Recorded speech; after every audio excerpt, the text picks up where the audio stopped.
কিন্তু মনে রাখবেন, এক ভাই প্রশ্ন করছিল, হুজুর যারা সুদ খায় সুদকুরের সাথে কুরবানি দেওয়া জায়েজ আছে কিনা?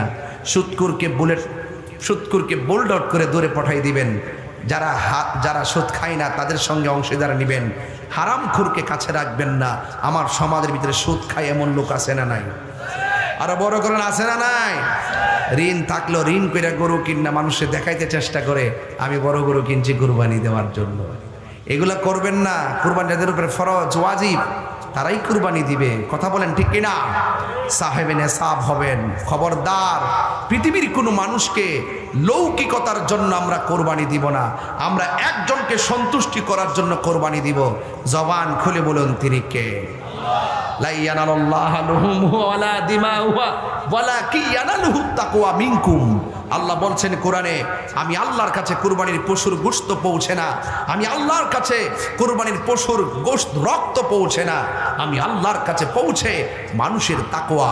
আর যার ভিতরে তাকওয়া থাকবে, আল্লাহ বলছেন ওয়ালিমান খাফা মাকাম রাব্বিহি জান্নাতান, যার ভিতরে তাকওয়া থাকবে আমি আল্লাহ রাব্বুল আলামিন তাদের জন্য দুইটা জান্নাতের ব্যবস্থা করব।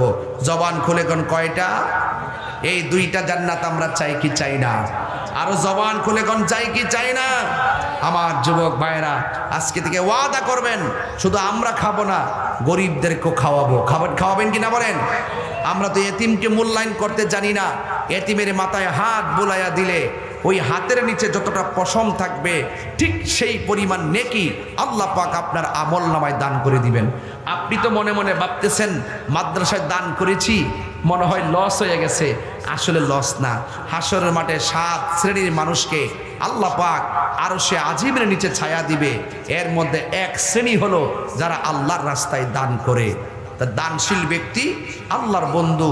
as-sakhiyu হাবিবুল্লাহ, দানশীল ব্যক্তি হলো আল্লাহর বন্ধু। আমরা আল্লাহর বন্ধু হতে চাই কি চাই না? যারা ইমানদার তারাই আল্লাহর বন্ধু হবে। যারা ইমানদার তাদের উপরই আল্লাহ পাক রহমতের ছায়া দিবে। তাইলে একটু জবান খুলে বলুন, আমরা কুরবানি দিতে গেলে হালাল টাকা দিয়ে দেওয়ার দরকার আছে না নাই? আর যারা আছে না নাই? হালাল টাকা দিয়ে দিবেন। গরিবদেরকে সম্মান করবেন। গরিবের ঘরে সুষম বন্টনের আলোকে জাকাতের টাকা পৌঁছাবেন, কুরবানির গোশত পৌঁছাবেন। আল্লাহ রাব্বুল আলামিন যেন আমাদের সকলকে এই বৈরী আবহাওয়ার ভিতরে খোলা আকাশের নিচে আল্লাহ পাক যতক্ষণ আমাদেরকে কবুল করেছেন, আল্লাহ যেন ইব্রাহিম নবীর এই আত্মত্যাগের বিনিময়ে আমাদের সকলের অন্তরে আল্লাহর তাকওয়া আর প্রেম নসিব করে বলুন আমিন।